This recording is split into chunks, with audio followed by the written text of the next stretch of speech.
చక్కటి సమయాన్ని తండ్రి అయిన దేవుడు మరి నాకు ఇచ్చినందుకు యేసుక్రీస్తు నామములో కృతజ్ఞతాస్తుతులు చెల్లిస్తున్నాను. కనుక ప్రియులారా, ఈరోజు మరి దేవుడిచ్చిన అవకాశం బట్టి, సమయాన్ని బట్టి పరిశుద్ధంగా పవిత్రంగా ఉండడానికి తండ్రి అయిన దేవుడు మా అందరినీ తన సన్నిధానానికి నడుపుతున్నాడు. కనుక ప్రియులారా,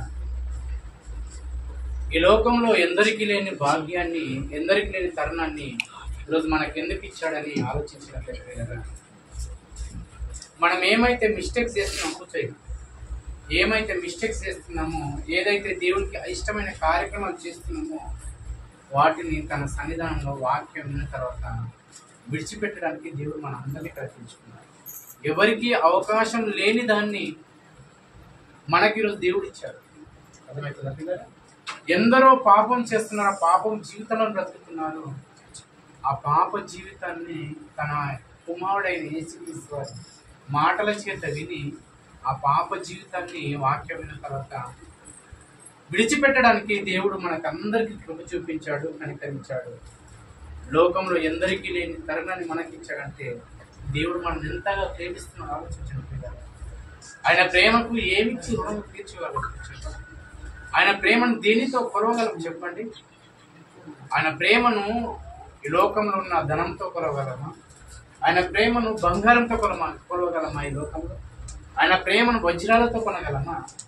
దేనితో దాన్ని కొనలేము. ఎందుకంటే ఆయన ప్రేమ ఎలాంటిదంటే పాపం చేస్తే చనిపోతామని తెలిసి తన కుమారుని లోకానికి పంపించి ఆ పాపను కడుక్కోవడానికి మరి ఎంతగానో ప్రేమించి యేసు ప్రభువుని మనకి లోకానికి పంపించాడు. కాబట్టి ఆ పాపాలను శుద్ధి చేసుకోవడానికి యేసు ప్రభు పైన ఉన్న నమ్మకంతో మీరు అందరూ వచ్చారు. కాబట్టి ఆ పాపాలను శుద్ధి చేసుకోవాలని సంఘంగా కూడి వచ్చిన మీ అందరికీ నా హృదయపూర్వకంగా కనుక దేవుని సన్నిధానానికి వస్తున్న మనము లోకంలో చూస్తున్నట్లయితే ఎన్నో మందిరాలు ఉన్నాయి, గుడులు ఉన్నాయి, మసీదులు ఉన్నాయి, ఎన్నో ఉన్నా కానీ మనము యేసు ప్రభువుని ఎందుకు నమ్ముకున్నాము? మీకు ఎప్పుడన్నా ఈ మాటను ఆలోచించారా? యేసు ప్రభునే మనం ఎందుకు నమ్ముకోవాలి? యేసు ప్రభుని నమ్ముకుంటే మనకేంది లాభం అని ఎప్పుడన్నా ఆలోచించాలి? యేసు ప్రభు ప్రియులారా, ఆయన నమ్ముకుంటే ఏముందని ఆలోచించినట్లయితే, యేసు ప్రభుని నమ్ముకుంటే ఈ లోకంలో చేసిన పాపాలను విడిచిపెట్టడానికి, పాపాలను కడుక్కోవడానికి, ఆయన ప్రేమను తెలుసుకొని మరలా పాపం చేయకుండా ఉండడానికి యేసు ప్రభుని మనం నమ్ముకున్నాం. దీనికి మించి ఇంకా ఏది లేదు పిల్లలు. అందుకనే బైబిల్లో మనము అందరూ ఎంతమంది బాప్తిసం తీసుకున్నారు అనే దానికి మీరు చేతులు ఏం లేపకండి. మీరు దయచేసి బాప్తిసం తీసుకున్న వారు మీ హృదయం పైన ఈరోజు ఈ వాక్యం వింటూ ప్రతి ఒక్కరు ఆలోచిస్తూ బాప్తిసం ఎందుకు తీసుకున్నాము, ఎందుకోసం తీసుకున్నాం అనేది ప్రతి ఒక్కరూ ఈ మాటలు వింటూ మీ హృదయాన్ని మీరు ప్రశ్నించుకుంటూ వాక్యం వినాలని ప్రభుపేట మనం చేస్తున్నట్టు కదా. ఒక మాట చూస్తున్నట్లయితే ఇప్పుడు మనం అందరం ఇక్కడ వచ్చాము. ఈరోజు శుక్రవారం వచ్చాము, ఆదివారం కూడుకుంటాము, బుధవారం బైబిల్ స్టడీగా కూడుకుంటాము.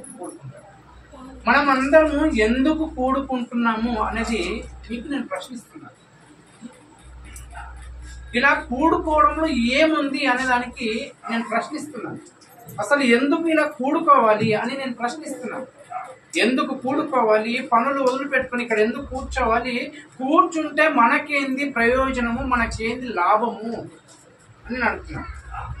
మీకు ఎవరికన్నా జ్ఞాపకం వస్తే చెప్పండి, గుర్తుంటే చెప్పండి. దేవుని సన్నిధిలో ఉంటే కొంచెం చెప్పాలన్నా, దేవుని సన్నిధానంలో ఉంటే మనం చేసే పనులన్నీ మంచిగా జరుగుతాయి. ఓకే, ఇంకా కొంచెం చెప్పన్నా పాపం దూరం, పాపం దూరం. దేవునితో సహవాసం చేయాలి.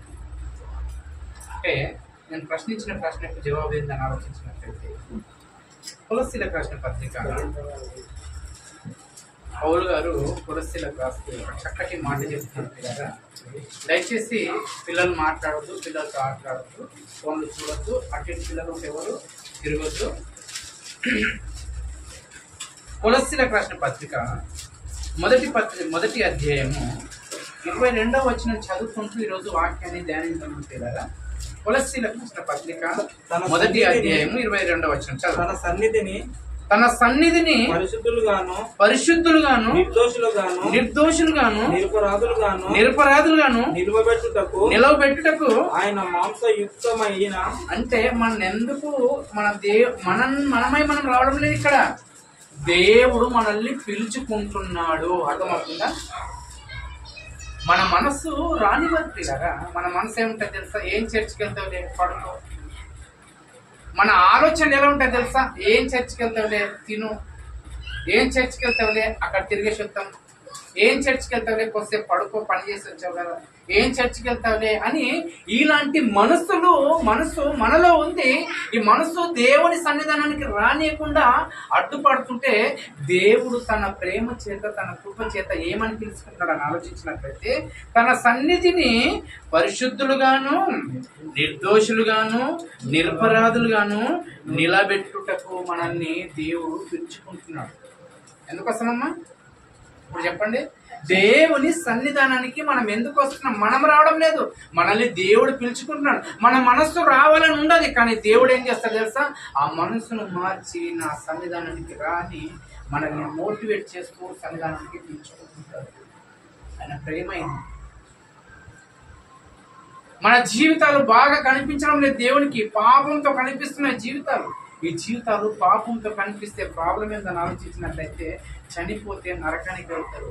ఇదిగో మనల్ని పిలుచుకున్నాడు, మనల్ని ప్రేమించాడు, మనల్ని పిలుచుకున్నాడు, తన సేవకు నిలబెడుతున్నాడు. వాక్యాన్ని చెప్పి ఆ వాక్యం అనే మాటలు యేసుప్రభు మాటల్ని మా సేవకుని ద్వారా వినిపించి మన జీవితాల్ని పాపానికి దూరం చేస్తూ తండ్రికి దగ్గర చేస్తూ క్రీస్తుకు లోబడేటట్టుగా దేవుడు ఆయన మనకందరికీ ఆయుష్ అందుకోసం ఇచ్చాడు. దీనికంటే మించి దేనికి ఆయుష్ మనకు లేదు. ఆయుష్ ఇచ్చిన దేవునికి ఎంత కృతజ్ఞత కలిగి ఏమని చెప్తున్నాడు ఆలోచించినట్లయితే, తన సన్నిధిని పరిశుద్ధులుగాను నిర్దోషులుగాను నిరపరాధులుగాను నిలవబెట్టుటకు ఆయన మాంసయుక్తమైన దేహమందు మరణం వలన ఇప్పుడు మిమ్మును సమాధానపరిచాడు. పాపం చేసిన మనకి సమాధానం ఉండదు, పరిశుద్ధత ఉన్నవానికి సమాధానం. పాపపు ఆలోచన ఉన్న మనకి సమాధానం ఉండదు, పరిశుద్ధంగా ఉండాలనుకున్న మనకి సమాధానం ఉండదు. జీవితంలో ఏదో సంపాదించుకున్నారు అనుకున్న మనకి సమాధానం ఉండదు, ఉన్న దాంట్లో సర్దుకొని పోవాలనుకున్న మనకి సమాధానం ఉండదు. దేవుడు ఎందుకు పిలుస్తున్నాడు తెలుసా? మనల్ని సమాధానం పరచడానికి. ఎవరితో సమాధానం పరచడానికి? దేవునితో. మనం పాపంతో ఉంటే పరలోకానికి రామని దేవుడు తన కుమారుని పంపించి వాళ్ళు పాపంతో ఉంటే నాకు పరలోకానికి రా, నువ్వేం చేయాలి తెలుసా? నీవు వారిని ఏం చేయడానికి? పరిశుద్ధులుగా నిర్దోషులుగా నిరపరాధంగా నిలబెట్టడానికి యేసుక్రీస్తు ప్రారంభించాలి. పోతావా కుమారుడా? యేసు శ్రమలు చూపించాడు, ప్రతి ఒక్కటే అనుభవించి చూపించాడు. అయినా వస్తానన్నాడు, వచ్చాడు. పరిశుద్ధులుగా నిరపరాధులుగా నిర్దోషులు నిలబడడానికి తన మాంసయుక్తమైన దాంట్లో అంటే కడగబడ్డామని మీకు ఎప్పుడన్నా అర్థమైందా? నేను పాపంలో నా పాపములు కడగబడ్డాయి అని మీకు ఎప్పుడన్నా అర్థమైందా? కడగబడ్డాయని అర్థం మీకు ఎప్పుడన్నా వచ్చిందా? నా పాపములు కడగబడ్డాయని మీకు ఎప్పుడన్నా అర్థమైందా? లేకపోతే నా పాపములు కడుక్కున్నానని మీకు ఎప్పుడన్నా అర్థమైందా? దేంట్లో కడుక్కున్నానను? చేతులు బురద అంటితే నీళ్ళతో కడుక్కుంటాం, ఇంకా వెళ్ళకపోతే ఆయిల్ అంటితే సబ్బు పెట్టి కడుక్కోవాలి. దేని ద్వారానన్నా ఆ మురికి ఉన్నంతసేపు నీ మనసు ప్రశాంతత ఉంటుందా? చేతులకి ఏదైనా మట్టి అంటింది అనుకోండి, ఏదైనా ఆయిల్ అంటింది అనుకోండి, అది కడుక్కునేంత వరకు మన మనసు ప్రశాంతంగా ఉండదు. ఎప్పుడు దేనితో పోగొట్టాలి? ఆడవాళ్ళు అయితే బట్టలు ఉతుకుతున్నారు అనుకోండి, షర్ట్ పైన కూర నీళ్ళు ఏంది ఆయిల్ కానీ ఏదైనా అంటింది అనుకో, వాళ్ళ మనసంతా అది వెళ్ళేంత వరకు ఏం పెట్టి దీన్ని తీసేయాలని ఆలోచన ఉంటుంది. అంటే దాన్ని కడుక్కోవడం ఎంత ప్రయాసపడతామో దేవుడు ఏమంటున్నాడంటే, మనము యేసు ప్రభువుల దగ్గరికి వచ్చిన తర్వాత మన పాపాన్ని కడుక్కోవడానికి ఎంత కష్టపడుతున్నాం. దేవుడైతే తన ఏం చేయాలో అన్ని చేసేసాడు. దేవుని తరపు నుంచి ఇది తప్పు ఉంది, నా పాపం కడుక్కోవడానికి అనే ప్రాబ్లం ఏమీ లేదు. ఉన్నదంతా మనలోనే ఉంది చిక్కు. మన చిక్కును మనమే తీసేసుకుంటే దేవునికి ఆయన అనుకున్నట్టుగా మనం ఇష్టలుగా కనిపిస్తాం కదా. అందుకనే యేసు ప్రభువుని పంపించి అందరం బాప్తిసం తీసుకున్నాం కదా. బాప్తిసం తీసుకున్నప్పుడు ఎందుకు మనము ఎందుకు బ్రతకడం లేదనే దాన్ని ప్రశ్నించుకోవాలి. బాప్తిసం తీసుకున్న ప్రతి ఒక్కరు అనుకున్నారు లేదా, ఇక మీద నేను పాపం చేయను, అబద్ధాలు మాట్లాడను, ఒకటి మోసం చేయను, ఎక్కువ దేని ద్వారా నేను ఉంటానంటే దేవుని సన్నిధానంలో గడుపుతాను, ప్రార్థన విషయంలో గడుపుతాను, బైబిల్ చదివే విషయంలో గడుపుతాను, నా జీవితం అంతా దేవునితో నేను సహవాసం ఉండడానికి ఇష్టపడతానని ఒప్పుకొని ప్రమాణాల చేత బాప్తిసం తీసుకున్న మనము ఎందుకు నిలబడలేకపోతున్నాం అనేది నా ప్రశ్న. అందరం అదే కదా పరిస్థితి, అదే కదా. బాప్తిసం తీసుకుని ఎందుకు మనం నిలబడలేకపోతాం అనడానికి నిజంగా పిల్లారా, ఈరోజు నేను పాపాన్ని ఈరోజు పాముతో పోల్చాలని నేను అనుకుంటున్నాను. పాపాన్ని దేంతో పోల్చాలనుకుంటున్నాను? ఒక పాముతో పోల్చాలనుకుంటున్నాను. ఈరోజు మనం ఆలోచించినట్లయితే నిజంగా ఆ పాము లాంటి బ్రతుకు మనలో ఉందా లేదని మనం ఆలోచిద్దాం. అదే కొలస్సీలకు రాసిన పత్రిక, 3వ అధ్యాయం 1వ వచనం నుంచి చదువుకున్నామండి. కొలస్సీలకు రాసిన పత్రిక 3వ అధ్యాయము 1వ వచనం. మీరు క్రీస్తుతో కూడా లేపబడిన వారైతే అంటే క్రీస్తుతో కూడా మనం లేపబడినాం అంటే ఎలా లేపబడ్డం చెప్పాలమ్మా. బైబుల్ అలా చదువుకొని వెళ్ళిపోదు, దాన్ని ప్రశ్నించాలి, ఆలోచించాలి. బైబుల్ చదువుకోవడంలో నీకు ఏమీ ప్రయోజనం లేదు. అర్థమవుతుందా? వింటున్నారు అందరూ? జాగ్రత్తగా ఉన్నారు. బైబుల్ చదువుకోవడంలో నీకు ప్రయోజనం లేదు, చదివిన దాన్ని ధ్యానించడంలో ప్రయోజనం ఉంది. అర్థమవుతుందా? వింటున్నారా? దావీదు బైబుల్ చదువుకుంటే ఆయనకు ఆలోచన రాలేవు. ధ్యానిస్తుంటే కొవ్వు మెదడు తింటే మెదడుకు మన మనసుకు ఎంత ఆనందం ఉంటుందో, కొవ్వు తింటే ఎంత ఉన్నట్టు వచ్చేస్తాము. కొవ్వు కదా, కొవ్వు చాలా టేస్ట్ ఉంటుంది. అంటే తింటుంటే అది కొవ్వు నమ్మడానికి ఎక్కువ కష్టపెట్టదు, నోటికి రుచి అలా వస్తుంది. మెంగుతుంటే ఒకటి లోపలికి అలా వెళ్ళిపోతుంటారు అంతే. దాని కొవ్వు కోసం ఏం కష్టపడాల్సిన అవసరం లేదు. కానీ దావీదు గారు దేంతో పోల్చారంటే, కొవ్వును నేను తింటుంటే మెదడు ఎంత సంతోషంగా ఆ రుచిని ఆస్వాదిస్తుందో, నేను దేవుని సన్నిధానంలో ఉంటే నేను అంత సంతోషంగా ఆస్వాదిస్తానని దావీదు గారు. అంటే ఇది ఆ సంతోషం రావాలంటే ఏం తెలుసా?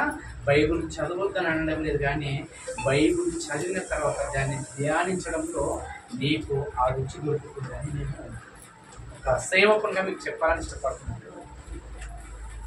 అందుకని యేసుప్రభువు వారు ఏమంటారు, పౌలు గారు ఏమంటారు అంటే, మీరు క్రీస్తుతో కూడా లేపబడిన వారైతే. క్రీస్తుతో కూడా లేపబడడం అంటే ఎక్కడ లేచామని చెప్పండి ఒకసారమ్మా. మీకు అందరికి బాప్తిసం తీసుకున్న వాళ్ళకి మీకు అందరికి నడుచున్నారు. మీరు ఎక్కడ లేచారు?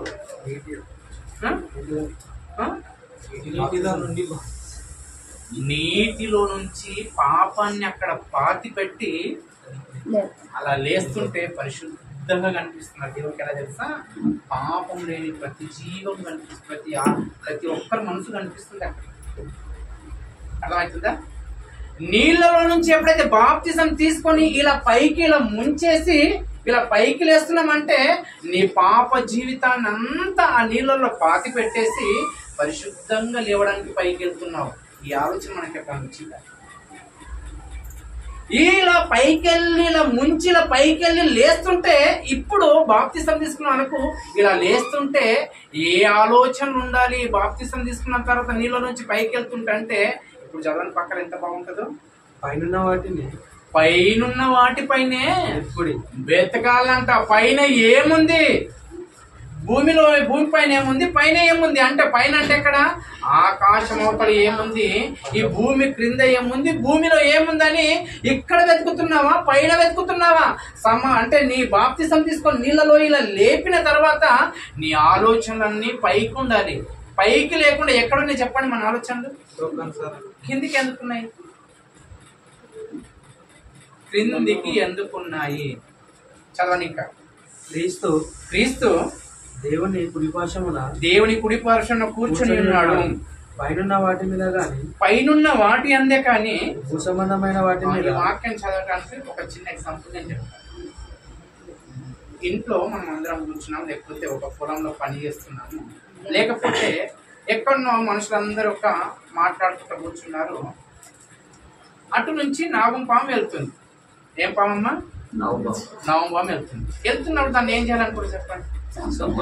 అందరు బాగా మాట్లాడాలి ఈ మాటలు. ఏం చేయాలనుకుంటారు? చంపాలని ఆశ పెట్టుకొని ఒకరు ఏం చేస్తారు తెలుసా? ఎక్కడ పోతుందో ఇద్దరు ముగ్గురు చూస్తుంటారు. అర్థమవుతుందా? ఒకరు ఏం చేస్తారు? కట్టెలకు వెళ్తారు. పాములు దొరుకుతాయి కాబట్టి పొడి సంబంధం ఎప్పుడు కట్టెలు పట్టుకుని ఉంటాం. మేము ఇప్పుడు ఉత్తరం ఉన్నప్పుడు కట్టెలు ఎన్నో కనిపిస్తాయి. ఆ టైంలో కట్టెలు దొరికాయి మనకు, అప్పుడు వెతకాల్సి వస్తుంది. వెతుకుతుంటాము. ఉందా పోయిందా, ఉందా పోయిందా, ఉంది ఉంది ఉంది, పో పో తొందరగా తీసుకురా అని పరిగెత్తుతుంటాము. ఆ పరిగెత్తే విషయంలో ఎంత ఆతృతంతో ఆ కట్టెల్ని పచ్చివైన గొడ్డలు తీసుకుపోయి, లేకపోతే కట్టెలు తీసుకుపోయి నరికేసి ఆ కట్టెలు తీసుకొని వచ్చేసి ఇప్పుడు పాము అక్కడ ఉంది, పామును కొడుతున్నాం. కొడుతుంటే అది 2 దెబ్బలు పడిన తర్వాత తప్పించుకొని పరిగెత్తింది, దొరకదు. అర్థమవుతుందా? తప్పించుకొని పరిగెత్తింది. ఇప్పుడు కొట్టిన వల్ల మనసు ఎలా ఉంటుంది మీరు చెప్పండి. ఏంది ఏమైతుంది? ఎందుకు భయపడుతున్నావు? ఎందుకు పగబడుతుంది? అది కొట్టినందుకు. కొడితే పగబడుతుందా? అంటే అది పగబట్టొద్దంటే ఏం చేయాలి? మొత్తానికి 2 దెబ్బలు కొట్టేసబట్టి పగబట్టి నిన్ను వెతుక్కుంటూ వస్తుందా? పడుకుంటే పక్కన వచ్చి పడుకొని కాటేసిపోయిన వాళ్ళు చాలా మంది చచ్చిపోయారని చాలా మంది. పాముకి ఏముందంటమ్మా? పగ. పాముకి ఏందంట? పగ. ఓ 2 దెబ్బలు కొట్టిన తర్వాత అది పరిగెత్తి వెళ్ళిపోయింది అనుకో, మరలా మనం చంపడానికి వెతుకుంటూ వస్తుందంట. ఎందుకు అది వెతుకుంటూ వచ్చింది? దాన్ని చంప లేదు కాబట్టి. కానీ నిజంగా అండి అది వచ్చినప్పుడు మరలా మనకు హాని ఉంది అనుకోండి.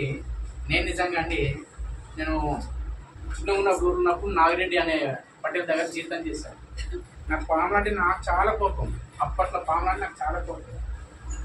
ఇద్దరం కలిసి ఒక ఆయన, మా చిన్న ఆయన అవుతాడు, ఇట్లా వెళ్ళి పాము ఊరికి తిరుగుతుంది బిడ్డ, దాన్ని ఎట్లా చేసి చంపడరా, రాత్రికి ఇక్కడ మనం పడుకోవడానికి వస్తున్నాము, చాలా ఇబ్బంది అవుతుంది అన్నప్పుడు, సరేనాయన అన్నప్పుడు కట్టెలు తెచ్చి పెట్టుకున్నాం, అన్నీ రెడీగా పెట్టుకున్నాం. వచ్చింది ఓ రోజు కనిపించింది. ఇదే వర్షాకాలం, కొంచెం గడ్డి ఎక్కువ పెరిగింది. కొట్టే దెబ్బలు మాత్రము 2 గట్టి కొట్టిన నేను. ఆయన ఒకటి కొట్టిండు. 3 రోజులు బైక్ బంద్, దొరకలేదు పాము. 3 రోజుల వరకు అండి ఆ వెళ్ళిపోయినాక తెలుసా, లేదు అంటే ఉత్త ఉన్నప్పుడు గడ్డి కోయాలంటే ఇంత కోయాలంటే ఎవరికి వస్తారు పాము? లేదు అంటే చాలా దూరం గడ్డికి వచ్చేసింది, ఎక్కడ కనిపిస్తలేదు. అది పగబడుతుంది గట్టిగా, ఇంటికి వస్తుంది అండి. భయం, ఇంకా భయం పెట్టడంతో 3 రోజులు పని ఏం లేదు. వచ్చేసిన తర్వాత 3 రోజుల తర్వాత వస్తే మళ్ళీ మేము ఎక్కడ కొట్టాము అక్కడ చచ్చిపోయింది. అప్పుడు మాత్రం చాలా గట్టి కొట్టి నేను, రక్తం వచ్చింది, చీమలు వచ్చేసి పట్టి చచ్చిపోయింది. అంటే పాముకి ఏముంది? బాగా కదా.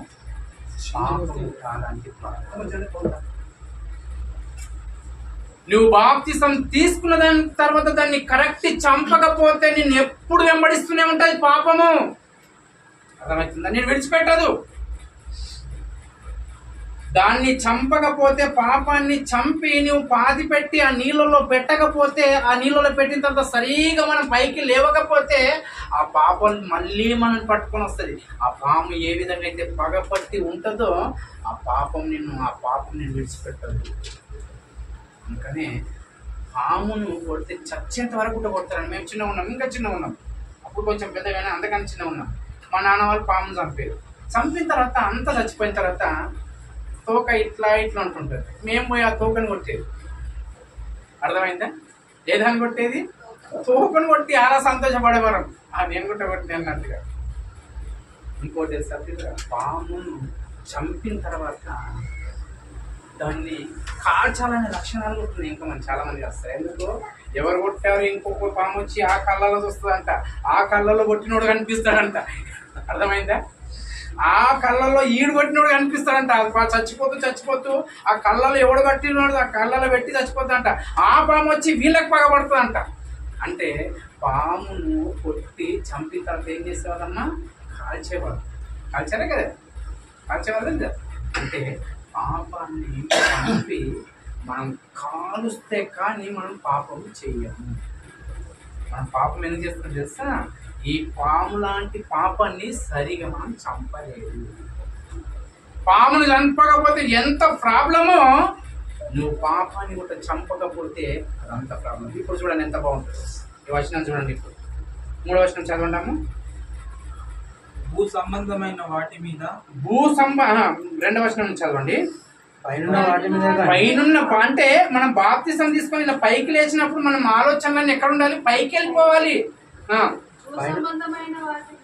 భూ సంబంధమైన వాటి మీద మనసు పెట్టకూడదు.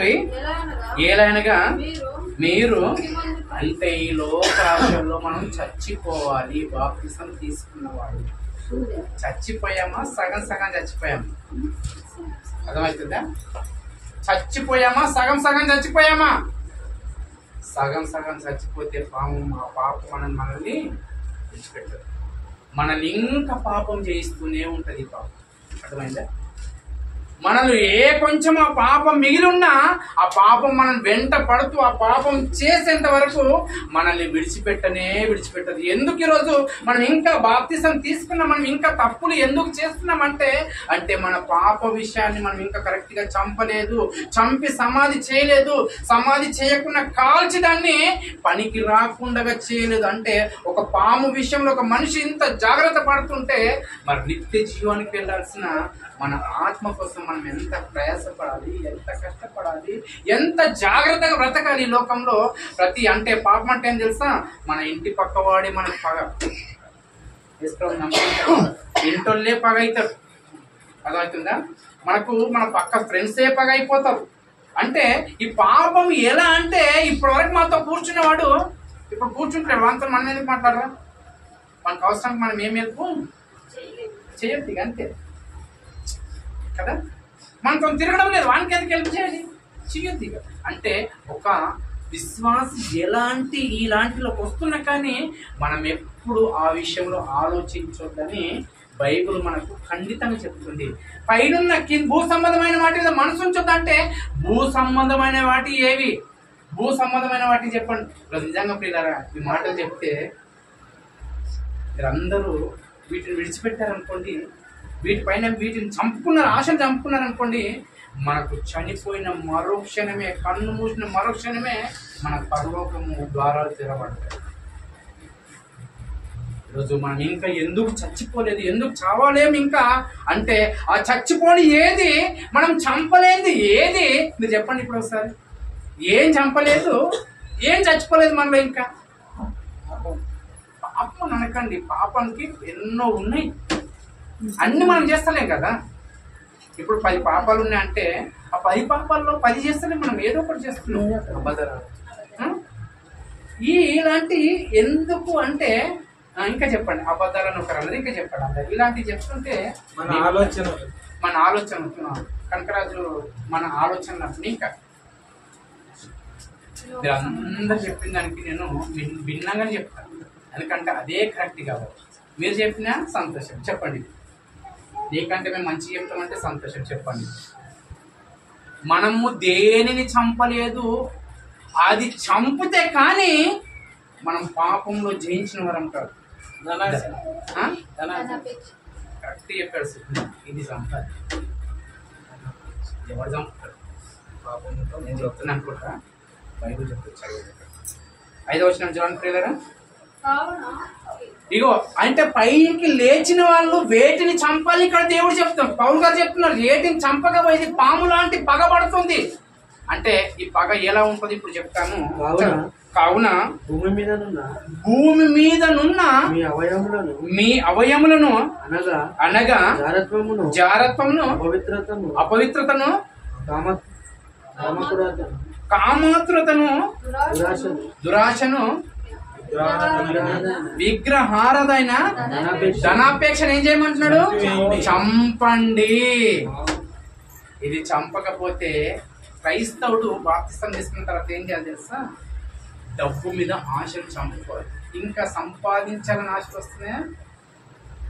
పాము అంటే ఆ డబ్బు ఆశని పగబట్టి ఏం చేస్తుంది? సంపాదించు. వాడు సంపాదించలేదా? వీడు సంపాదించలేదా? వాడు దాచుకోలేదా? నువ్వు దాచుకోవా? వాడు కొనలేదా? నువ్వు కొనవా? ఆమె వేసుకున్న మెడల నీవు వేసుకోవా? ఎన్ని మాటలు పురిగొలుపుతుందండి ధనం. అర్థమవుతుందా? ఓని అన్ని అన్న తింటామంటే ఓన్లీ ఆ బ్యాంకులో చూసి మురిచిపోవడమే, ఆ బీరోలలో చూసి మురిచిపోవడమే. దాన్ని ఏదన్నా చేసిందన్న కష్టపడని తింటామంటే అది తినం. పిల్లలకు పిల్లలకు పిల్లలకు పిల్లలకు అని కష్టపడతాము. లాస్ట్కి వస్తారు రెండు అన్నేసి అరకపో తిని పని పడేస్తాం. అదే దేవుని పైన నువ్వు ఈ ధనాన్ని సంపాదించకుండా దేవుని పైన మనసు పెట్టుకొని దేవుడు చెప్పిన మాటల్లో నువ్వు ఉంటే ఎంత బాగుంటుంది. బైబిల్ ఏం చెప్తుంది తెలుసా? ధనాపేక్షను చంపేయండి, ధనం పైన ఆశను చంపండి. ఎంతమంది ధనంని ఆశను చంపుతున్నారు ఈరోజు. దీన్ని చంపలేవనుకో ఏం చేస్తుంది తెలుసా? 10 రూపాయలు ఉంటే 20 రూపాయలు ఎలా చేయాలని చూపిస్తారు. అర్థమవుతుందా? 10 రూపాయలు ఉన్నప్పుడు ఎదుటివాడు బాధపడుతుంటే వాడిని ఇవ్వనివ్వకుండా నీకు ఆలోచనలు చేస్తుంది ధనం కదా. ఎదుటివాడు ఇబ్బందులో ఉన్నాడంటే నీతో 20 రూపాయలు ఉన్నాయి, 10 రూపాయలతో వాడి ప్రాబ్లం సాల్వ్ అవుతుంది. ఇవ్వాలని నీకు మనసు వస్తుందా? అర్థమవుతుందా పిల్లలు? అంటే దేవుడు నిన్ను అని నీ పొరుగు వానికి సహాయం చేయంటే సహాయం చేసే రీతిలో ఉన్నామా? ఎన్ని ఉన్నా కానీ నిజంగా అండి క్రైస్తవులు ఏం మాట్లాడతారు తెలుసా? జేబులో వేలు ఉంటాయి కానీ అన్న ఒక 100 రూపాయలు అంటే ఏమంటాడు? డైరెక్ట్ ఒకటే మాట క్రైస్తవులు విశ్వాసం 100 రూపాయలు నన్ను తీసుకొని పిల్లరా, దీన్ని ఎందుకు చంపడం లేదు అని దేవుడు అడుగుతున్నాడు. దీన్ని చంపకపోతే, నువ్వు పామును చంపకపోతే ఏ విధంగా అయితే 2 దెబ్బలు కొట్టేసి వదిలేస్తే అది ఎలా పగబడుతుందో, నీ ఆలోచనలో ధనాపేక్షను చంపకపోతే నువ్వు పరలోకానికి రావు అని గుర్తుపెట్టుకో. అందుకని ఒక ధనవంతుడైన యవనస్తుడు వచ్చి నిత్య జీవానికి వెళ్ళాలంటే నేను ఏం మంచి పని చేయాలంటే యేసుప్రభు వారు చెప్పారు, అర్హత చేయదు, దొంగతనం చేయదు వంటివన్నీ నేను చేస్తున్నా అంటే నేను మొదట వెళ్ళి నేను ఆస్తిని అమ్మి వీధులకు ఇచ్చి నన్ను వెంబడించు అంటే అప్పుడు నీకు నిత్య జీవం వస్తున్నప్పుడు. వీడు ఎలాంటి వాడండి? వీడు వేషధారి కాబట్టి, లోకం పైన మోజు ఉన్నాడు కాబట్టి యేసుప్రభుని ఏం చేస్తారమ్మా?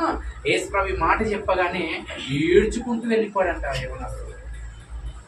నేను గొప్పనని సమాజంలో ప్రూవ్ చేయించుకోవడానికి వచ్చాడు కానీ యేసుప్రభు ఇన్సల్ట్ చేసి పంపించేస్తాడు. అంటే డబ్బు ఉన్నవాడు సంఘంలో నేను గొప్పతనం చేస్తానంటే ఇలా సంఘాలు అంతే కదండి.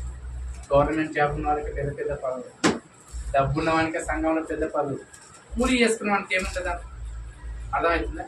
కూలీ చేసుకున్న వాడిని సంఘాన్ని ఎలా చూస్తారు చెప్పండి? అందరికంటే మళ్ళీ ఎక్కువ కూలీ చేసిన వాడు ఇస్తాడు మళ్ళీ. అంటే పేరుల కోసము గొప్పతనం కోసం సంఘానికి వెళ్తున్నారు కానీ యేసుప్రభు వారు ఏం చెప్పారో అది చేయాలని సంఘానికి ఈరోజు వెళ్ళడం చెప్తున్నారు.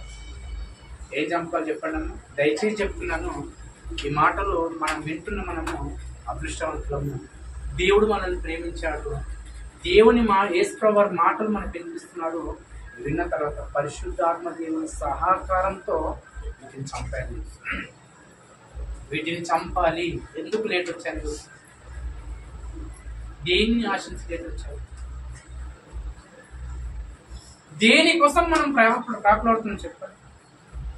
దేనికోసం ప్రాకులాడొద్దని దేవుడు అంటుంటే, దానికోసమే ప్రాకులాడుతుంటే, దేవుని మందిరానికి వచ్చినప్పుడు నువ్వు పరిశుద్ధులుగా, నిర్దోషులుగా, అనిందులుగా చూడాలని దేవుడు అనుకుంటుంటే, ఇక్కడ వచ్చిన తర్వాత అదే అలవాటు ఉంటే దేవుడు ఎంతో బాధపడుతున్నట్టు కదా విషయం. దేని చంపాలమ్మా? ఎంతమంది చంపుతుంటారు? ఎంతమంది చంపుతుంటారు? నిజంగా సంఘంలో నెలకు ఒక 1000 రూపాయలు ఇవ్వాలనుకున్నామండి. దర్శనం సంఘంలో చర్చిలో ఉన్న కార్యక్రమాలు ముందుకెళ్ళాలి. సంఘం ఇంకా అభివృద్ధిలోకి వెళ్ళాలి. ఈ విలువైన సందేశాలను ఇక్కడిని ఆపకుండా ఇంకా కొంతమందికి చెప్పాలి, కొంతమందికి వినిపించాలి, కొంతమందిని దేవుళ్ళకు నడిపించాలి. ఈ రోజుల్లో దేవుని నమ్ముకొని మీకు అన్ని వస్తాయన్న రోజుల్లో అది కాదు వాక్యం ఇదని ధనాపేక్షను చంపుకోండి అని ఈ రోజుల్లో సంఘానికి ఎందుకు వెళ్తున్నాం అంటే అక్కడ వెళ్ళిన తర్వాత ఏమొచ్చామా మాకు మంచి ఉద్యోగం వచ్చింది. తప్పు కాదు. మేము ఇంత ఇస్తే మాకు ఇంత ఇచ్చాను తప్పు కాదు. దేవుడేమో అంటే ఈ ఆశల కోసం వస్తున్నావా నువ్వు మందిరానికి? దేవుడేమంటుంది తెలుసా, నీవు పని చేస్తే 100 రూపాయలు వస్తే 90 రూపాయలు నాకు ఇచ్చి 10 రూపాయలతో నీకు కట్టుకొని దేవుడు చెప్తుంటే 100 రూపాయలనే మనం ఏం చేస్తాం? సంఘంలో 1000 రూపాయలు మనము ఎంత అండి చెప్పండి? 1000 రూపాయలు. సల్మాన్ రాజు ఏమంటారు తెలుసా, వాళ్ళ కొడుకులకే నెలకు 6000 అయిపోతాయి అంట, రోజు 200 అయిపోతాయి కొడుకులే. సంగపిల్లరా, మనం ఎక్కడన్నా వెళ్ళిపోతే ఒక 1000 రూపాయలు దేనికి పోల్చలేదు, అలా వెళ్ళిపోతున్నాయి 1000 రూపాయలు. కానీ మనం 1000 రూపాయలు అడుగుతున్నప్పుడు ఎప్పుడు మనము ధనమైన దేవుడి కోసం ఆశలు చంపుకొని దేవునికి ఇస్తాను చెప్పండి. దయ్యం ఏం చేస్తుంది తెలుసా, ఎందుకు ఇస్తావు అంటే నువ్వు ఇంకా బాగా చచ్చిపోలేవు అంటే ఆ పాపం అనే పగ నేనేం చేస్తుంది, వెంబడిస్తూనే ఉంటుంది. నేను విడిచిపెట్టదా? అవును విడిచిపెట్టదా. అంటే విడిచిపెట్టకపోతే ఏం చేయాలి? ఒక పాము ఏ విధంగా అయితే నిన్ను ఎప్పుడు వెంబడిస్తుందో పగబట్టి, ఈ పాపము ధనాన్ని చంపకపోతే ఎప్పుడు నిన్ను వెంబడిస్తూనే ఉంటుంది, ఎప్పుడు వెంబడిస్తూనే ఉంటుంది. ఒక్కసారి నిజానికి పిల్లలు మనసు ఆలోచన చేసుకొని ధనంపై ఆశ చంపుకుంటున్నాను దేవా, నిజంగా నీ సమాధానం నాకు దయచేవని ప్రార్థన చేసి పరిశుద్ధాత్మ దేవుడి సహాయం నాకు ఇవ్వు అని అడుగు. నీకు మరో క్షణమే పరిశుద్ధాత్మ దేవుడి సహాయం నీ హృదయంలోకి వచ్చేసి ఆ ధనంపై ఆశ చంపేస్తాడు. ధనంపై ఆశ చంపేసిన తర్వాత నీ కుటుంబంలో సమాధానం, నీకు సమాధానం. 10 గంటలు డ్యూటీ చేయాల్సిన ఓటు ఎందుకు చేస్తున్నాడండి? డబ్బు సంపాదించాలంటే కదా, సరిపోతుంది, తెచ్చుకో, బ్రతుకు చాలు. దేవుడు ఇచ్చిన భాగ్యం అనుకోండి, అదంతా చాలు. దేవుడు ఇంత విలువైన సంగతి నాకు చెప్తున్నప్పుడు నిజంగా పిల్లరా, ఇప్పుడు దేవుని సన్నిధానికి వచ్చి ఈరోజు మీరు మన పాపంలోని ఎలా విడిచిపెట్టాలి ఈరోజు అంటే, ఈ పాపాలను చంపేది ఎవరంటే మనతోని కాదు, పాపాలు చంపేది యేసు ప్రభు వారు చంపాలి. ఆ చంపడానికి పరిశుద్ధాత్మ దేవుడు సహకారం కావాలి. వాళ్ళిద్దరితో అయితేనే మళ్ళీ వీటిని చంపాలంటే మనకు ఆయుష్ ఉండాలి. ఆ ఆయుష్ దేవుడు తండ్రి అని దేవుడు ఇవ్వాలి. ఆయుష్ను తండ్రి అయిన దేవుడు ఇవ్వాలి. మన పాప జీవితాన్ని బయటికి తెప్పించడానికి యేసు ప్రభు వారి మాటలు ఉండాలి. విడిచిపెట్టడానికి పరిశుద్ధాత్మ దేవుడి సహాయం ఉండాలి. ఈ ముగ్గురు సహాయం లేకపోతే ఎప్పటికీ మనం ఆత్మీయ జీవితం ఎప్పటికీ ఆత్మీయ జీవితంలో ఎదగము. ఎవరిని? ఒక యేసు ప్రభుని నమ్ముతున్నావు కానీ తండ్రిని నమ్ముతున్నావా? పరిశుద్ధాత్మ దేవుని నమ్ముతున్నావా? యేసు ప్రభు వాక్యము కానీ నీకు ఆయుష్ను ఆరోగ్యాన్ని ఇచ్చింది ఎవరు? దేవుడు కాదా? తండ్రి అయిన దేవుని పని ఏంటంటే పుట్టించడం, చంపడం. ఎన్నోసార్లు చెప్పాను. ఆయన పని పుట్టించడం, చంపడం అయితే ఈరోజు నేను కాపాడాడంటే నీకు ఆయుష్ ఇచ్చడానికి ఎవరి పని? ఇది దేవుని పని. ఈరోజు వాక్యం విని నీ పాపాన్ని గుర్తు చేస్తున్నాడంటే యేసు ప్రభు వారి పని ఇది. ఈ పాపాన్ని విడిచిపెట్టి మనం బలపరిచేది ఎవరంటే పరిశుద్ధాత్మ దేవుని పని. ఈ ముగ్గురు సహాయాన్ని ఈ రోజు అడుగుతున్నామని ప్రార్థన. ఈ ముగ్గురు ఉంటే అపవాది ఎంత? ఒక యేసు ప్రభుత్వకు గొడవడని అపవాది ముగ్గురు సహాయం చేస్తానంటే ఈ ముగ్గురిని పక్కకు పెట్టేసి అపవాది దగ్గరికి వెళ్తున్నాం అంటే ఎంత దురదృష్టం చేస్తాం. దేవుని కంటే శక్తి ఎక్కువ అపవాదికి, యేసు ప్రభు కంటే శక్తి ఎక్కువ అపవాది. పరిశుద్ధాత్మ దేవుని కంటే అంత శక్తి ఉందా అపవాది? దేవుని మాటతో పుట్టిన దేవదూత అది సాతాను. మాటతో పుట్టిన దేవదూత సాతాను. దయ్యానికి ఎక్కువ శక్తి ఉండదు. మీరు ఎప్పుడు అనుకోకండి దేవుని కంటే శక్తి ఉన్నారు చాలా మంది. లేదు లేదు, దానికి అవకాశం ఇస్తున్నాడు అంతే. దేవదూతనే పుట్టింది కంకపిల్లగా ఎంతమంది చంపాలనుకుంటారు? ధనం నాశనం. ఎంతమంది విడిచిపెట్టాలనుకుంటారు? మంచి నిర్ణయం తీసుకోవాలి ఎంతమంది వెళ్తారు? ఈరోజు అందరం మందిరానికి వచ్చి ఏం చేస్తాం తెలుసా? లూకా సువార్త 18వ అధ్యాయం ముగించుకుంది. లూకా సువార్త 18వ అధ్యాయం. దయచేసి పిల్లరా, ఎవరైనా నిబంధనలు ఉంటే దయచేసి ప్రేమపూర్వకంగా మనం ఏమి చేస్తున్నాను, నెలకి ఇవ్వాల్సిన డబ్బులు దయచేసి ఇవ్వండి. కార్యక్రమాలు ముందుకు తీసుకెళ్ళాలి. లూకా సువార్త 18వ అధ్యాయము 9వ వచనం చాలా పిల్లరా. ఆమె నీతిమంతులని తామే నీతిమంతులని 10వ వచనం చదవం. ప్రార్థన చేయటకే ప్రార్థన చేయుటకు ఇద్దరు మనుషులు దేవాలయం. ఇప్పుడు మనం అందరం ఇక్కడ ఎందుకు వచ్చామమ్మా? మనం అందరం ఇక్కడ ఎందుకు వచ్చాం? దేవుడు ఆయుష్ని ఇచ్చాడు, ఆరోగ్యాన్ని ఇచ్చాడు. ఆ ఆరోగ్యాన్ని ఆయుష్తో దేవుని మందిరానికి వచ్చాము. యేసు ప్రభు ఇక్కడ వాక్యంతో మనం మాట్లాడుతున్నాం. ఈ ఇద్దరి పనులు అయిపోయిన తర్వాత పరిశుద్ధాత్మ దేవుని పని కూడా మనకు కావాలి. అంటే పరిశుద్ధాత్మ దేవుని సహాయాన్ని మనం అడగాలి. అంటే ఇద్దరు ప్రార్థన చేయడానికి వచ్చారంట. ప్రార్థన చేయడానికి వచ్చిన వాళ్ళు ఎలా ప్రార్థన చేస్తున్నారు చూడండి అమ్మా. వారిలో ఒకడు పరిసయుడు, ఒకడు సుంకరి. పరిసయుడు నిలబడి ఆ దేవా నేను చోరులను అన్యాయస్తులను వ్యభిచారులైన ఇతరుల మనుషుల వలనైనా ఈ సుంకరి వలనైనా ఉండకూడను ఉండనందుకు నీకు కృతజ్ఞతలు. అంటే ఏం చేస్తున్నాడంటే ఏం చేస్తున్నాడంటే సుంకరి పరిసయుడు ఎలా ప్రార్థన చేస్తున్నాడు చెప్పాలి. పరిసయుడు ఎలా ప్రార్థన చేస్తున్నాడు? పరిసయుడు అనేవాడు వాక్యం చెప్పేవాడు, అర్థమైందా? సుంకర్ అనేవాడు విశ్వాసం అనుకోండి. వస్తే విశ్వాసులకున్న విశ్వాసము వాక్యం చెప్పేవానికి లేదంట. ఈ పరిసయుడు ఎలా ప్రార్థన చేస్తున్నాడు చెప్పాలి. చోరులు అన్యాయాలు, ఇంకా బ్రేక్ మార్ నిలబడి అంటున్నాడు.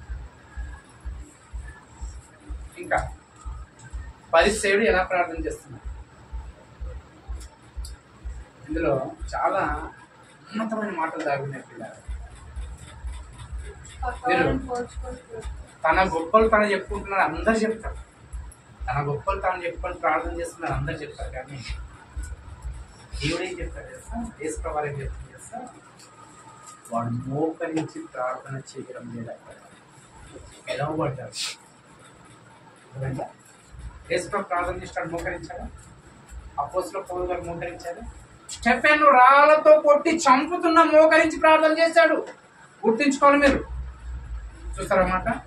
అపోస్తలుల కార్యం 7వ అధ్యాయం 60వ వచనం చూడండి. అపోస్తలుల కార్యం 7వ అధ్యాయం 60వ వచనంలో స్టెఫెను గారిని రాళ్లతో కొట్టి చంపుతున్నా మోకరించి ప్రార్థన చేయడం మానలేదు. మనము నిలవబడుతున్నాం అంటే దేవుని దగ్గర లోబడడం లేదు. ఈరోజు మీరు వాక్యాన్ని వినడానికి వెళ్ళిన సంఘాలకు వెళ్ళినప్పుడు చూడండి ఎంతమంది నిలబడి ప్రార్థన చేస్తున్నారు.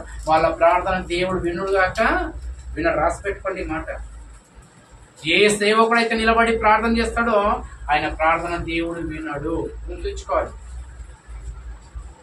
ఈ నిన్ను హెచ్చించుకునే ప్రార్థనలు అవన్నీ నేను చూసిన ఎంత పెద్ద సంఘాన్ని కట్టాను, నేను ఎన్ని సంఘాలు కట్టాను, నేను ఎంత మంచి వాక్యాన్ని చెప్పాను, అంత చెప్పినా కానీ నువ్వు మోకరించావంటే మోకరించాను. మోకరిస్తే నేను తగ్గిపోతాను. నేను నిలబడే ప్రార్థన చేస్తాను. సుంకర్ పరిసయుడు ప్రార్థన దేవుడు విన్నాడు. అర్థమైందా? చదవండి. అక్కడ అతడు మోకాలుని అంతకంటే 59వ వచనం చదవండి. ప్రభువుని గురించి మొరపెట్టుచు యేసు ప్రభువా నా ఆత్మ అంతకంటే ముందు రాళ్లతో కొడుతున్నారనే మాట ఉంటుంది చూడండి. అక్కడ చదువు. చేర్చుకోమని స్టెఫెను పలుకుచుండగా వారు అతనిని రాళ్లతో కొట్టిరి.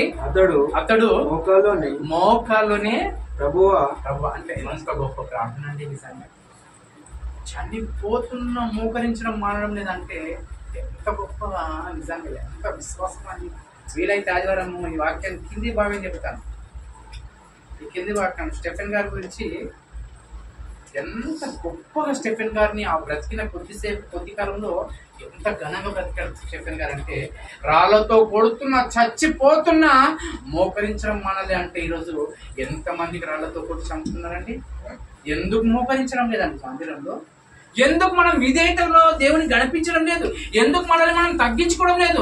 ఎందుకు మనం దేవునికి దీన మనసు అంటే పాపం చేశాను క్షమించని ఎందుకు అడగలేకపోతున్నావు? అవును దేవా, నువ్వు పాపాన్ని దేంతో పోలుస్తున్నావు అంటే డబ్బుని ఎక్కువ ఇష్టపడడంతో పోలుస్తున్నావు తండ్రి. నిజంగా ఈ డబ్బే కదా నీ దగ్గర మోకరించలేకపోతుంది, డబ్బే కదా నీ సన్నిధానం రానిలేకపోతుంది, ఈ డబ్బే కదా నన్ను అహంకారిగా మారుస్తుంది, ఈ డబ్బే కదా నన్ను అహంకారంగా మారుస్తుంది, ఈ డబ్బే కదా ఒకరిని ప్రేమించకుండా చేస్తుంది, ఈ డబ్బే కదా అమ్మ నాన్నలకు మాట కూడా చేస్తుంది, ఈ డబ్బే కదా నా అక్కకు చెల్లెలకు లోబడకుండా చేస్తుంది. డబ్బున్న అహంకారం, డబ్బు ఎక్కువ ఉంటే పెద్దవాళ్ళను లోపరుచుకునే మాటలు మాట్లాడుతున్నారు. ఆయనకి ఏం తెలియదు, నోరు మూసుకుంటారు. డబ్బు మన దగ్గర గర్వం. ఎంత బాగా చెప్తుంటారు ఈరోజు. డబ్బును సంపాదించుకొని దేవుడు మిమ్మల్ని దీవించాడు, ఆశీర్వాదించాడు. ఏమని? ఇల్లు కట్టుకున్నారా, దేవుడు మిమ్మల్ని దీవించాడు. మంచి చదువులు చదివారా, మిమ్మల్ని దేవుడు దీవించాడు. మంచిగా అమెరికా వెళ్ళారా, మిమ్మల్ని దేవుడు దీవించాడు. దేవుడు ఏమంటున్నాడు తెలుసా? ఇల్లు కట్టుకుంటే దేవుడు దీవించాడు, నువ్వు అమెరికాకి వెళ్తే దేవుడు దీవించాడు, నీ మంచి ఉద్యోగంలో ఉంటే దేవుడు దీవించాడు. నిన్ను దేవుడు దీవించాలంటే ఏం తెలుసా? ధన ఆశను చంపుకుంటే దేవుడు నిన్ను దీవిస్తాడు. ఎంతమంది నిజంగా చంపుకున్నారు ధనంపైన ఆశ? ధనంపైన ఆశ చచ్చిపోయింది అనుకోండి, దేవుడి సేవకు ఎంతైనా పెట్టడానికి ఇష్టపడతాడు. చంపుకున్నాను, దేవుని సేవ కోసం నా ధనం పైన ఆశను చంపుకున్నాను కాబట్టి ఈరోజు మీకు అందరికి కొద్ది మాటలు చెప్పగలుగుతాను. మీరు చంపుకోండి, మీరు కొద్ది మందికి ఇలాంటి మంచి మాటలు చెప్తారు. చంపుకొని పండుకోకండి అని కాదు, చేసిన డబ్బులో దేవుని పరిచయం కోసం అంత బాగుంటారు. ఇద్దరు వచ్చి ప్రార్థన చేస్తుంటే ఒకటి తగ్గించుకోలేడంట, ఒకటి తగ్గించుకున్నాడంట. సుంకరి అయితే వచ్చేసి ఆకాశం వైపు తలెత్తకుండా తల కంటే క్రిందికి వేసి ప్రార్థన చేసి, దేవాన్ని పాపిని నన్ను క్షమించు నరగానే దేవుడు క్షమించాడు. ఇద్దరి ప్రార్థనలో ఎవరి ప్రార్థన దేవుడు విన్నాడంటే తగ్గించుకున్నవాడు, మోకరించిన వాడి ప్రార్థన దేవుడు వింటాడు. అంతే కానీ ఇక్కడ వచ్చిన తర్వాత ప్రార్థన చేస్తుంటే వాక్యం అయిపోయింది కదా, వెళ్ళిపోతామనే వాళ్ళు వెళ్ళిపోతాం. చివరి వాళ్ళకి ఆశీర్వాదం తీసుకోవాలి.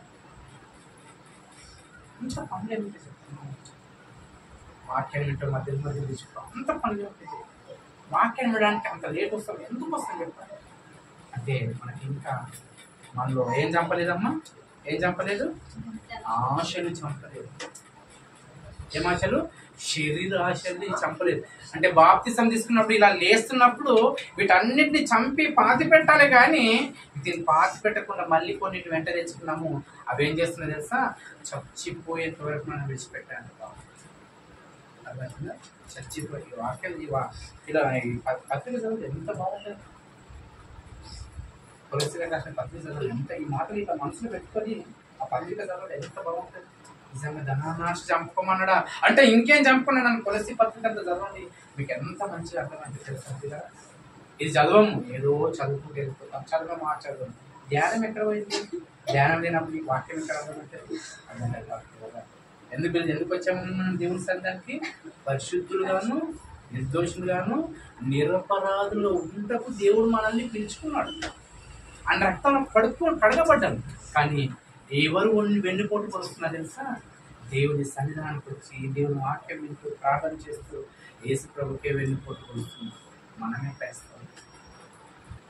ఇక్కడ వస్తాము, ఏ అలవాటు మర్చిపోని వాడు ఎవరు తెలుసా? యేసు ప్రభువును వెన్నుపోటు పొడిచి మరలా శిలువ వేసేవాళ్ళు ఇక్కడికి వచ్చిన ఒకటి. అర్థమవుతుందా పిల్ల? ఇక్కడ వచ్చి మన అలవాట్లను, మన పద్ధతులను మార్చుకొని చూడండి. అప్పుడు వాళ్ళు వేసిన శిలువ వేరు, కానీ మనం ఇప్పుడు మరలా శిలువ వేస్తున్నాం. దేని ద్వారా తెలుసా? ఆయన మాటలు విని, ఆయన వాక్యం విని అన్ని తెలిసిన తర్వాత మరలా మనం మన మనసును, మన ఆలోచనలు మార్చుకోలేకపోతున్నాం. చూడండి, ఎప్పుడైతే మార్చుకో అప్పుడు యేసు ప్రభువుని శిలువ వేస్తావు. ఎన్నిసార్లు శిలువ వేసిన నీవు, ఎన్నిసార్లు వాక్యం మీద తప్పులు చేస్తున్న మనల్ని యేసు ప్రభువుకు ఎవరు దొరుకుతాం? అదే చనిపోయిన మరుక్షణం మనం వేపుడే అంత పిల్లరా ప్రార్థన చేయడానికి వచ్చాము. దయచేసి ఈరోజు వాక్యం విన్న తర్వాత ఏమి ఆలోచనలు ఉన్నాయి మీరు ఇప్పుడు గుర్తుపెట్టుకున్న మాట దాన్ని ముగించేస్తాము. కొలసీల రాసిన పత్రిక 3వ అధ్యాయం ఆ మాట చెప్పుకొని ముగించేస్తాం. కొలసీల రాసిన పత్రిక 3వ అధ్యాయం 5వ వచనం చూడండి పిల్లరా. కరెక్ట్ చచ్చిపోలేదు అంటే ఆ పామును చంపకపోతే ఎంత పగబడుతుందో, మనలో కోరికలను చంపకపోతే ఎంత ప్రమాదం అని బైబిల్ చెప్తుంది. చదవండి. కావున భూమి మీదనున్న మీ అవయములను అనగా జారత్వము, అపవిత్రత అంటే ఏంటండి? వాక్యం విన్న తర్వాత వాక్యానుసారం బ్రతకపోవడం అపవిత్రత. కామం అంటే ఏంటి? ఓన్లీ వ్యభిచారం చేయడం కామం కాదు. చూసిందల్లా కావాలన్నాడు కామం. అదేమైందా? డబ్బు కావాలనుకుంటున్నావా, ఇల్లు కావాలనుకుంటున్నావా, బంగారం కావాలనుకుంటున్నావా, ఇవన్నీ కామంతో తెచ్చుకుంటున్నాం మనం అందరం. దురాశ అంటే ఆశలు ఉన్నాయి కదా. విగ్రహారాధన ధనాపేక్షను చంపి పాత పెట్టండి. పాతి పెట్టండి. ఎంతమంది పాతి పెడతారు ఇవ్వటాన్ని? నిజంగా వీటిని పాతి పెట్టండి. ఈ లోకంలో కొద్ది రోజులు శ్రమలు వస్తాయేమో, కానీ చనిపోయిన మరోక్షణం మన కోసము పరలోకం నిత్య జీవం మన కోసం దాచిపెట్టిన దాంట్లోకి మనం వెళ్ళడానికి సిద్ధమవుతున్నాం కదా. అందుకని ఈశ్వరు 20 సంవత్సరాల క్రితం ఈ లోకానికి వచ్చారు. పాప జీవితాన్ని విడిచిపెట్టడానికి, పాపాన్ని మరి సమాధి చేయడానికి.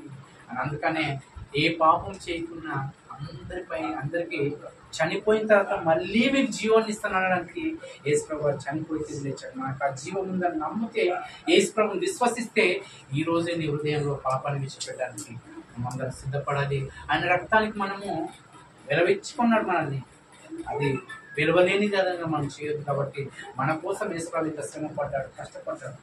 మనం బాగుపడాలని, మనం బాగుపడి కొంతమందిని బాగుపరచాలన్నదే దేవుని యొక్క ఆలోచన. ఈ కోరిక, ప్రార్థన కోరిక, దీనిలో ఉన్న సారాంశం ఇది. దీని గురించి ఇంకెళ్ళేది విధానం విన్న మీ అందరి హృదయంలో 30 అంతలుగా, 60 అంతలుగా, 100 అంతలుగా నీ వాక్యం ఫలించి దీన్ని ఇతరులకు తీసుకెళ్లే భాగ్యము, బాధ్యత, పని, క్రియలు మనలో దేవుడు దాచిపెట్టాడు. ఎంతమందికి చేరవేస్తారు? మీరు ఎంతమంది అయితే బ్రతుకుతారో, ఈ మాటలు ఎంతమంది చేరవేస్తారో అందరిపైన దేవుడు బాధ్యత ఉంచాడు. ఈ బాధ్యతను మర్చిపోకుండా ప్రతి ఒక్కరూ మన కార్యక్రమం ఏంటంటే, మన పనులు ఏంటి?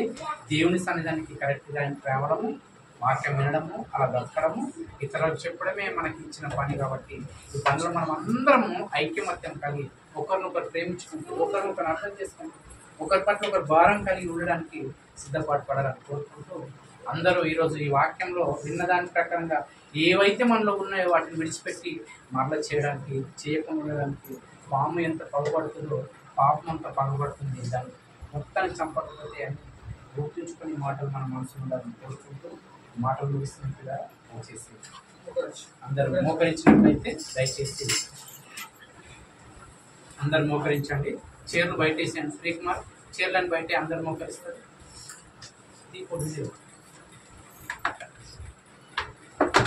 చీరలు బయటేయండి, మోకరిస్తారు. మోకరించండి. ప్రార్థన అయిపోయిన వరకు దయచేసి ఎవరు అక్కడికి తిరగద్దు.